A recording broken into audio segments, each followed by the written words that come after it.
So hello everyone. तो जी हाँ, आप यहाँ पे ठीक पढ़ रहे हैं। इंडियन स्टूडेंट्स इन किर्गिस्तान एक्स to stay indoors after mob violence. तो ये क्या टॉपिक है, इसके बारे में आज हम पूरा डिस्कशन करते हैं। तो पहले टॉपिक के अंदर जाने से पहले मैं आपको समझा देता हूँ कि किर्गिस्तान है कहाँ पे। देखिए, पहले छोटा सा हिस्ट्री का पार्ट जान लीजिए। देखिए, 1990 से पहले किर्गिस्तान यूएसएसआर का एक पार्ट हुआ करता था, सोवियत यूनियन का एक पार्ट हुआ करता था। उसके बाद 1990 के बाद जब सोवियत यूनियन टूटा और रशिया फॉर्म में, उसके साथ ही साथ किर्गिस्तान भी फॉर्म हुआ।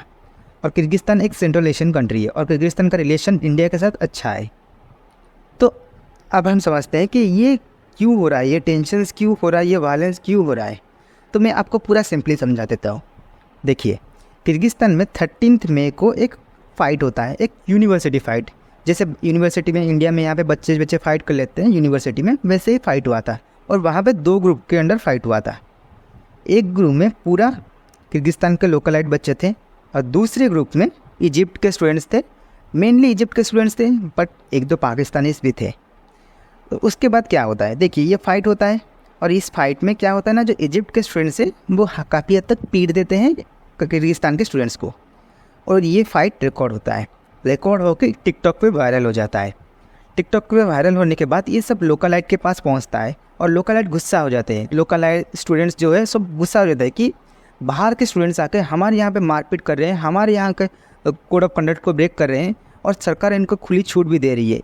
इनके खिलाफ़ कुछ ज़्यादा एक्शन भी नहीं लिया गया। तो वहाँ पे आग फैलता है इस बात में। तो उसके बाद क्या होता है ना, वहाँ पे वीडियो मैसेजेस वगैरह वायरल होते हैं टिकटॉक वगैरह में। देखिए हाँ, टिकटॉक इंडिया में बैन है बट किर्गिस्तान में बैन नहीं है। तो टिकटॉक में मैसेज वगैरह सब लोकलाइट देते हैं कि देखिए हमारे बच्चों के खिलाफ़ अन्याय हो रहा है और बाहर आइए और इन सबको समझाते हैं आज।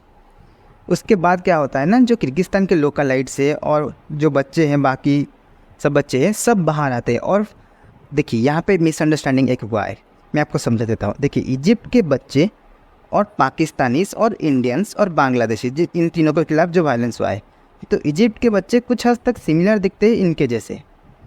तो क्या होता है ना, यहाँ पे मिसअंडरस्टैंडिंग होता है और ये सोचते हैं कि इंडिया और पाकिस्तानी और बांग्लादेशी बच्चे जो यहाँ पे आके स्टे कर रहे हैं या यहाँ पे आके मेडिकल पढ़ रहे हैं, तो उन्होंने ही वायलेंस क्रिएट किया है, उन्होंने ही हमारे बच्चे को मारा है। ये इनका मिसअंडरस्टैंडिंग हो जाता है।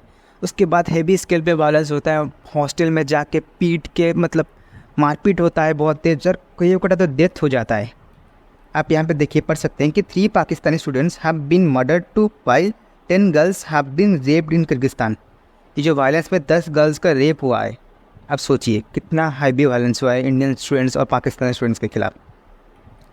उसके बाद हमारे जो foreign minister doctor S Jaishankar हैं, उन्होंने कहा कि मैं डीपली मॉनिटर कर रहा हूँ ये सब सिचुएशन को, और अगर कुछ भी प्रॉब्लम आते हैं तो इंडियन एम्बेसी जो है किर्गिस्तान में, आप उसको कांटेक्ट कर सकते हैं। उन्होंने टोल फ्री नंबर वगैरह भी जारी कर दिया है। उसके बाद पाकिस्तान के जो किर्गिस्तान के एम्बेसी, उन्होंने भी जारी किया है टोल फ्री नंबर वगैरह, और उन्होंने भी कहा है अगर कुछ भी प्रॉब्लम होता है तो आप यहाँ के फ़ोन करके बता सकते हैं, हम तुरंत एक्शन लेंगे।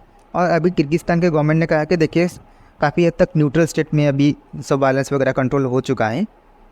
उसके बाद जो पाकिस्तान के प्राइम मिनिस्टर है शहबाज शरीफ, उन्होंने कहा है कि देखिए मैं भी डीपली कंसर्न हूँ कि क्या हो गया किर्गिस्तान में हमारे स्टूडेंट्स के खिलाफ। मैं डीपली कंसर्न हूँ और मैं उसको हेविली मॉनिटर कर रहा हूँ और पाकिस्तान के एम्बेसडर के साथ कांटेक्ट में हूँ। अगर कुछ ज़रूरत पड़ते है आप ट्विटर में मेंशन करिए या फिर टोल फ्री नंबर पर कॉल कीजिए।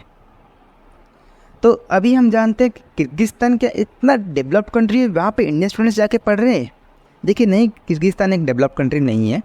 किर्गिस्तान में अगर आप जाएंगे देखेंगे तो किर्गिस्तान में बहुत हेवी लेवल पे करप्शन होता है। किर्गिस्तान जो करप्शन इंडेक्स है, वहाँ पे किर्गिस्तान का रैंक है 141, इंडिया का रैंक भी है 92, बट किर्गिस्तान का रैंक 141 है।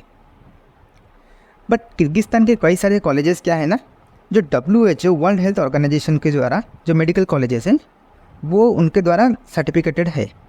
तो कई सारे इंडियन स्टूडेंट्स क्या करते हैं ना, जैसे यूक्रेन में वैसे ही हुआ था कि कई सारे इंडियन स्टूडेंट जाके मेडिकल स्टडी कर रहे थे, वहाँ पे मेडिसिन पढ़ रहे थे, मेडिकल पढ़ रहे थे, MBBS पढ़ रहे थे। तो ये मेनली हो क्यों रहा है, इंडियन स्टूडेंट्स इंडिया से बाहर क्यों जा रहे हैं, कि इंडिया में मतलब फैसिलिटी नहीं है।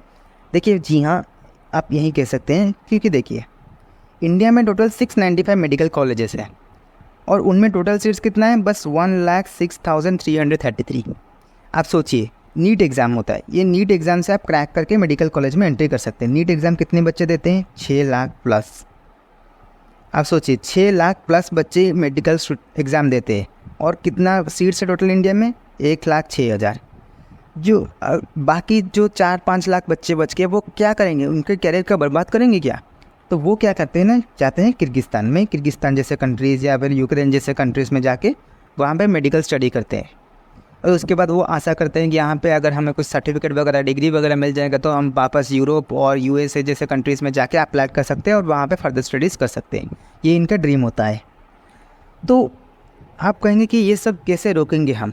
देखिए, इसको रोकने का सिंपल तरीका है कि हमें मेडिकल कॉलेजेस का सीट्स इंडिया में बढ़ाना होगा, हमें मेडिकल इंफ्रास्ट्रक्चर बढ़ाना होगा, हमें मेडिकल कॉलेजेस और ज़्यादा एस्टेब्लिश करना होगा, स्टेट गवर्नमेंट कॉलेजेस से वो वहाँ पे सीट्स वगैरह भी बढ़ाना होगा। यही एक तरीका है, क्योंकि इंडिया में इतना पॉपुलेटेड कंट्री है, इंडिया में इतने बच्चे अप्लाई करते हैं कॉम्पिटिटिव एग्ज़ाम्स के लिए। अगर इतना ही कम सीट होगा तो ऑब्वियसली बच्चे बाहर जाएंगे अपनी ज़िंदगी का रिस्क डाल के। तो यही था पूरा टॉपिक। आई होप आप समझ गए होंगे, और इसमें अगर कुछ फ्यूचर अपडेट्स आता है तो I will inform you. So thank you. जय हिंद, जय भारत।